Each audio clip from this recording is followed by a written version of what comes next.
उस रात अगर राहुल ने अपनी माँ की आखिरी बात मान ली होती तो शायद उसे उस लड़की का सामना कभी नहीं करना पड़ता।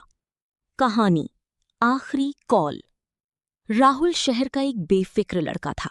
उसे दोस्तों के साथ घूमना, देर रात पार्टी करना और तेज बाइक चलाना बहुत पसंद था। उसकी माँ हमेशा उसे समझाती थी, बेटा रात को ज्यादा देर मत किया करो, हर रास्ता रात में सुरक्षित नहीं होता। लेकिन राहुल हर बार हंसकर बात टाल देता। एक रात राहुल अपने दोस्तों के साथ शहर के बाहर एक फार्म हाउस पार्टी में गया। तेज म्यूजिक, डांस, हंसी मजाक, समय का पता ही नहीं चला। जब राहुल ने मोबाइल देखा तो रात के 1:45 बज रहे थे। उसकी माँ के 12 मिस्ड कॉल्स पड़े थे। दोस्तों ने कहा, रुक जा, सुबह चले जाना। लेकिन राहुल हंसते हुए बोला, अरे मैं किसी भूत प्रेत से नहीं डरता। बारिश शुरू हो चुकी थी। सड़क सुनसान थी। चारों तरफ सिर्फ अंधेरा और जंगल। राहुल तेज बाइक चलाते हुए घर की तरफ बढ़ने लगा। कुछ दूर जाने के बाद अचानक उसकी बाइक की हेडलाइट झपकने लगी। एक बार, 2 बार, फिर सड़क के किनारे उसे कोई खड़ा दिखाई दिया। सफेद कपड़े पहने एक लड़की। उसके लंबे बाल चेहरे पर थे। बारिश में वो बिल्कुल चुप खड़ी थी। राहुल का दिल तेजी से धड़कने लगा, लेकिन उसने खुद को संभाला और बाइक रोक दी। धीरे से पूछा, इतनी रात को यहाँ क्या कर रही हो?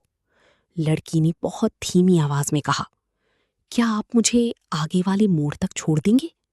उसकी आवाज अजीब थी, बहुत ठंडी। राहुल कुछ सेकंड सोचता रहा, फिर बोला, ठीक है, बैठ जाओ। लड़की चुपचाप बाइक के पीछे बैठ गई।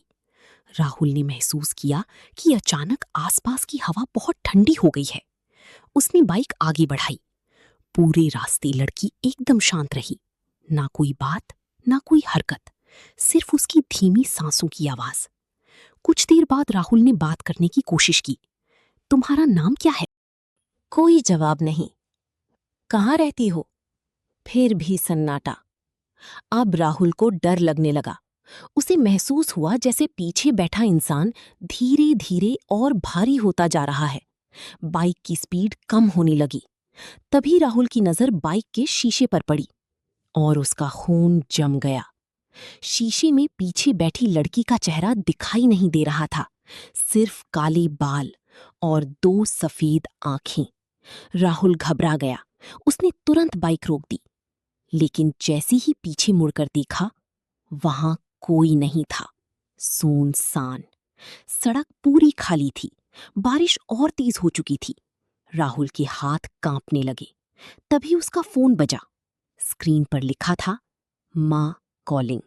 राहुल ने तुरंत कॉल उठाई।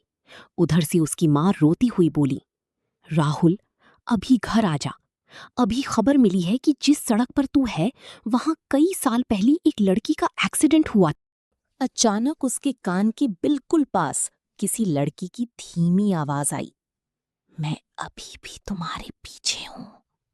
राहुल ने धीरे धीरे पीछे देखा और इस बार वो लड़की सच में उसके पीछे खड़ी थी। उसका चेहरा पूरा खून से भरा हुआ था, आंखें सफेद और होठों पर डरावनी मुस्कान। राहुल चीख पड़ा। वो तेजी से बाइक लेकर वहां से भागा। कुछ देर बाद आखिरकार वो घर पहुंच गया। घर पहुंचते ही उसने अपनी मां को कसकर गले लगा लिया। उस रात के बाद राहुल पूरी तरह बदल गया। अब वो कभी देर रात बाहर नहीं रुकता था। और सबसे जरूरी, उसने अपनी मां की बातों को हल्के में लेना हमेशा के लिए छोड़ दिया। सीख, जो लोग हमसे सच्चा प्यार करते हैं, उनकी चेतावनी को कभी नजरअंदाज नहीं करना चाहिए।